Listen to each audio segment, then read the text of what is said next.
Hi, Trevor here, reflecting on life through music. Thank you for stopping by.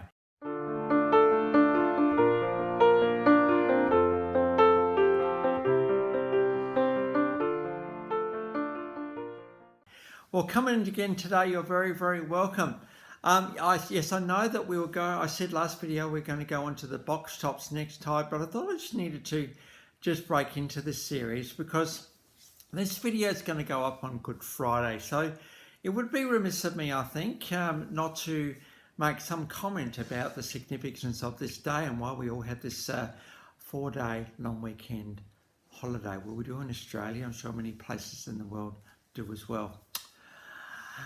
And as you know, I'm a person of faith, and I think for me, one of the characters that I find really, really intriguing in the whole sentence trial of Jesus is Pontius Pilate. Now, some historians say that Pontius Pilate was a particularly cruel man. Just need to realise that he was pretty well as far away from Rome as you could possibly imagine. Rome being Italy where it is, and Jerusalem being basically right at the end of the Mediterranean towards Asia. You couldn't get much further away from Rome than where he was. So it was a bit of a thankless job to be governor of that particular region. We also had the Jewish authorities who were also, I suppose, ruling with him, and it was a very sort of uneasy kind of truce that was going on. But when you think about all the characters that were involved in the trial of Jesus, I am a bit intrigued by Pontius Pilate. Now, before I go on any further, I have got a clip below from a movie where Jesus goes before Pontius Pilate. And one of the things I love about this particular scene is just the thoughtfulness of Pilate here. He's not just like, yeah, let's just do it and get out of the way. He's actually quite thoughtful. He actually tries to get Jesus off a number of times as well. And of course, these are all biblical accounts as well. We know about all the attempts he took to get Jesus off being crucified. But there also, generally consensus is he was a bit of a coward at the end. And one of the statements being, is this your king? We have no king but Caesar. The riot of the crowd, everything else, and just the whole political storm at the time. Pilate eventually gave in. But there's one line in particular, and this is actually in this particular clip below. And I must warn you, as you watch the clip, there are some scenes in there that are not so good. Make no doubt about it, crucifixion was horrible. If nailing limbs to bits of wood isn't enough, the thing that actually killed people, if it wasn't exposure to the elements and the birds and everything else, because you couldn't move, was suffocation. And so people hanging on these crosses would actually try to raise themselves up with their legs, and the Romans just very cruelly had the legs at just the right angle that they could just do that. And of course, if you're really struggling for breath, you can do everything you can to breathe, even if you're in an absolute agony. So don't get me wrong, crucifixion was a horrible way to go. For some, it took days. For the Jesus, it just took a few hours. But for many, it took days. And often what they used to have to do is they used to have to break the legs because the prisoners kept trying to force themselves up. This is just another time, guys. And so there's also whipping in here. Not that you can actually see the whipping. It's not as bad as the movie The Passion of the Christ, which gets very, very gruesome in that particular part. But there's just a bit of a shadow, and you can just sort of just imagine what's going on. But one of the sentences that Pilate actually asked Jesus is Jesus talks about truth. He talks about the fact that, his kingdom wasn't of this world, because if it was of this world, his followers would be coming and to save him. Well, no followers came.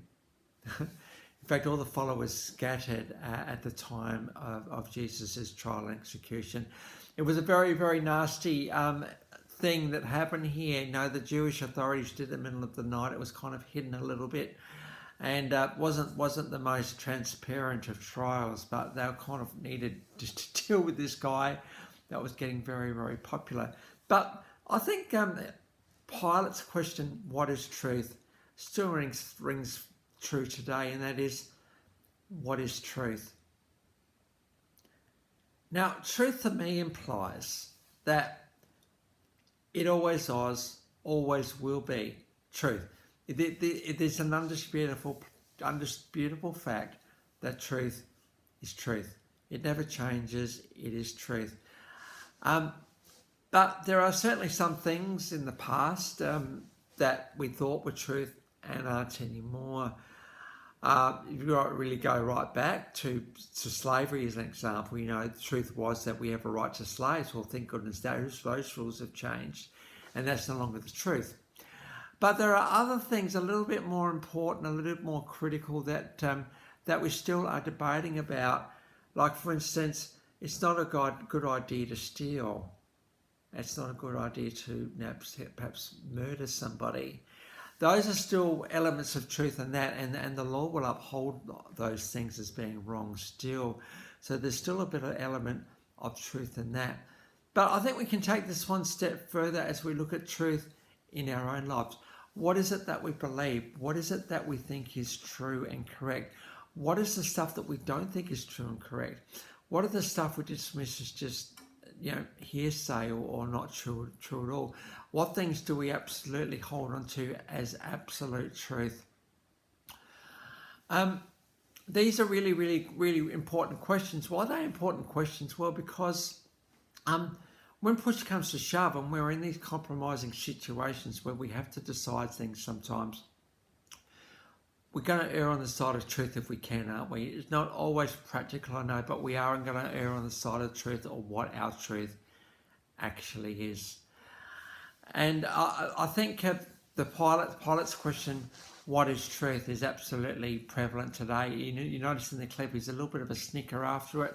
I think he's just aware that in the world of politics, truth is just a non-existent thing.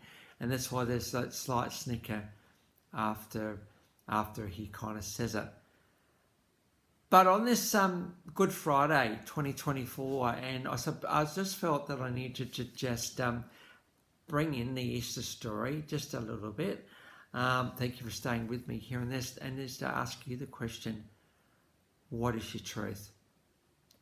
What is non-negotiable in your mind? What are the lines that you do not cross? Because in this day and age, it seems to be that lines get crossed all the time, and we're not completely sure about what is true and false anymore. Everyone kind of believes whatever they want to believe. And I just do wonder where society's heading with all of that. It's kind of going to anything goes, and I don't know whether I want to be in a society like that. Now, I'm not contemplating doing anything to myself, just to put you all at risk, ease here. But, there's got to be some absolutes, I think, in this world still. And one thing I suppose I do know, certainly as I contemplate Easter 2024, and that is, I know that I'm loved by God. And I know that his son came to this earth to die for me. Why would he do that? Why would he give up his life for me? Because of God's love for me. And God is a God of love, a God of mercy, and a God of grace. So as you enjoy these 4 days long, Easter long weekend, just spare a thought for the reason why we have these 4 days off, and why some 2,000 years later we still pause to reflect on this thing, this miracle, this tragedy, this sacrifice of Easter. So I just thought I needed to bring that to you today as we look at the Easter story yet again, and to look at this concept of what is truth. What a great question from Pontius Pilate, who did try to get him off on thinking, but just gave in at the end. So I trust as you consider these 4 days and what's coming up, that you'll consider for yourself what your truth is. So that's it for today. So the clip to the movie from the Gospel of John is below. It's a really, really good clip. I do love how they portray Pontius Pilate here. Really, really clever. It also captures just the brutality of what the Roman Empire actually was as well. So that's it for today. Next time we're going to get back onto the box tops. So until then, I'll catch you around. Bye for now.